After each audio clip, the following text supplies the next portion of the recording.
আসসালামু আলাইকুম প্রিয় সরকারি চাকরি প্রার্থী ভাই বোনেরা, আজকে একটা নতুন সরকারি চাকরির সার্কুলার নিয়ে আসলাম। আজকে এটি হলো জেলা প্রশাসকের কার্যালয় ঝিনাইদহ।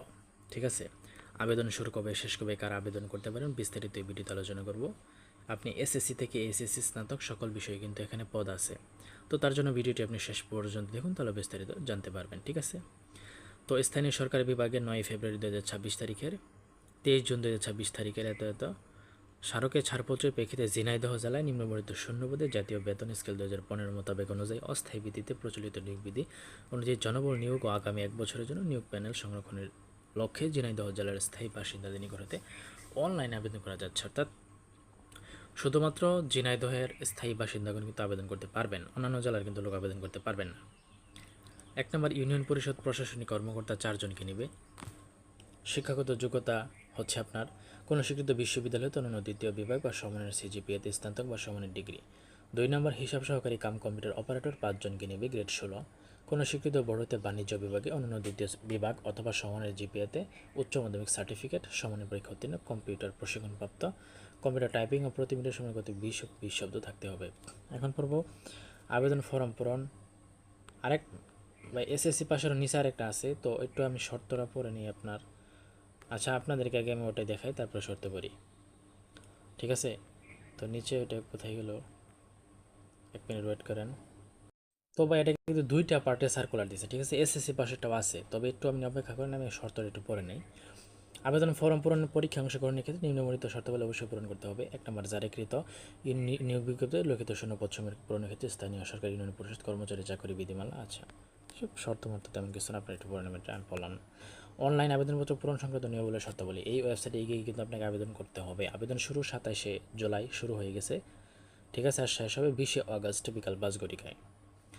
ওকে, তারপরে ছবি স্বাক্ষর দিয়ে আপনার আবেদন করতে হবে। তারপরে হচ্ছে আপনার অনলাইন আবেদনপত্র পূরণকৃত তথ্য যেহেতু পরবর্তী সকল কার্যক্রম ব্যবহৃত হবে, সেহেতু অনলাইন আবেদনপত্র সাবমিট করার পরে পূরণকৃত সকল তথ্যের সঠিকতা সম্পর্কে বাড়তিকার শতভাগ নিশ্চিত হতে হবে।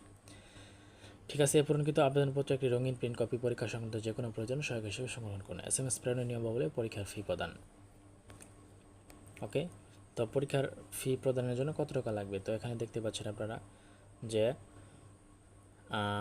112 টাকা লাগবে। উপরে যে আমরা এটা দেখলাম, উপরে যে আমরা দুটা পদ দেখলাম, সেটা কিন্তু 112 টাকা লাগবে। প্রথম SMS কি দ্বিতীয় SMS কি বিস্তারিত কিন্তু এখানে দেওয়া আছে।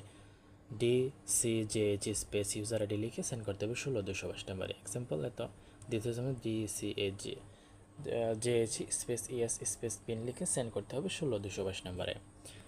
প্রবেশপত্র কীভাবে পাবেন, এই ওয়েবসাইটে আপনাকে অথবা SMS এর মাধ্যমে আপনাকে জানিয়ে দেওয়া হবে, আপনার অ্যাডমিটারে জানিয়ে দেওয়া হবে। ঠিক আছে, তো এখানে আরও জিনিস দেখতে পাচ্ছেন যে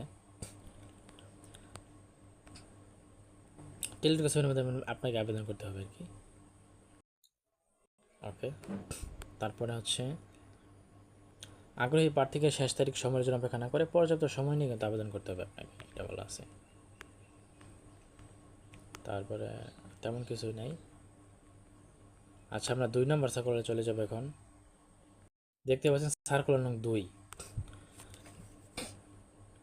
ঠিক আছে, তো দেখতে পাচ্ছেন জনপ্রশাসন মন্ত্রণালয়ের উদ্বৃত্ত কর্মচারী গবেষণা ইনস্টিটিউট 23 জুন তারিখের পরিপ্রেক্ষিতে। আচ্ছা, ঠিক আছে, এটাও ঝিনাইদহ করতে পারবেন।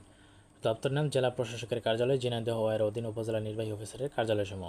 পদের নাম অফিস সহায়ক। ঠিক আছে, এসএসসি পাশে আবেদন করতে পারবেন আপনি। দেখতে পাচ্ছেন কোনো স্বীকৃত বোর্ড হইতে মাধ্যমিক বা এসএসসি পাস কোনো অভিজ্ঞতার প্রয়োজন নেই, তাই এটাই আপনারা যারা মানে কম পাস করেছেন তাদের জন্য এটা আর কি ভালো হবে। ঠিক আছে, তাদের জন্য আর কি ভালো হবে। তারপর দেখতে পাচ্ছেন আবেদনের শর্তাবলী হচ্ছে আপনার প্রার্থীকে জন্মসূত্রে বাংলাদেশের স্থায়ী নাগরিক ও ঝিনাইদহ জেলার স্থায়ী বাসিন্দা হতে হবে। ঠিক আছে, প্রার্থীর বয়সসীমা 18 থেকে 32 বছর হতে হবে। বিবাহিত মহিলা প্রার্থীদের ক্ষেত্রে স্বামীর স্থায়ী ঠিকানা উল্লেখ করতে হবে। তারপরে হচ্ছে লিখিত পরীক্ষা উত্তীর্ণ প্রার্থীদের মৌখিক পরীক্ষার সময় নিম্নবর্ণিত কাগজপত্র দিয়ে মূল কপি এবং এক সেট সত্যায়িত লাগবে। কী শিক্ষাগত যোগ্যতা সম্পর্কিত সকল প্রকার মূল সাময়িক সনদপত্র, অভিজ্ঞতা সনদপত্র এর কপি, ন্যূনতম নবম গ্রেডের গেজেটেড কর্মকর্তা কর্তৃক চারিত্রিক সনদপত্র, সংশ্লিষ্ট ইউনিয়ন পরিষদ থেকে আপনার নাগরিকত্ব চারিত্রিক সনদপত্র, জাতীয় পরিচয়পত্র, জন্ম নিবন্ধন এসব লাগবে। ঠিক আছে, আপনার জাতীয় পরিচয়পত্র মা বাবাটা লাগবে না, তবু নিয়ে আপনার নিয়ে গেলেও নিয়ে যেতে পারেন। ঠিক আছে, আচ্ছা, তো এই ছিল আজকের আর আবেদন শুরু আপনারা বলেছিলাম আমি 27 তারিখে শুরু, 20 তারিখে শেষ, 20 আগস্ট। এরপরে আপনার এখানে প্রথম SMS কি, দ্বিতীয় SMS কি বিস্তারিত দেওয়া আছে। আর এটা যে পদটা আমরা পড়লাম SSC পাশে, এটা হচ্ছে 56 টাকা টেলিটক সেমের মাধ্যমে আপনাকে ফি প্রদান করতে হবে, ঠিক আছে। আচ্ছা, তো এই ছিল আজকের সার্কুলার। তো এটা কেমন লাগলো অবশ্যই জানাবেন।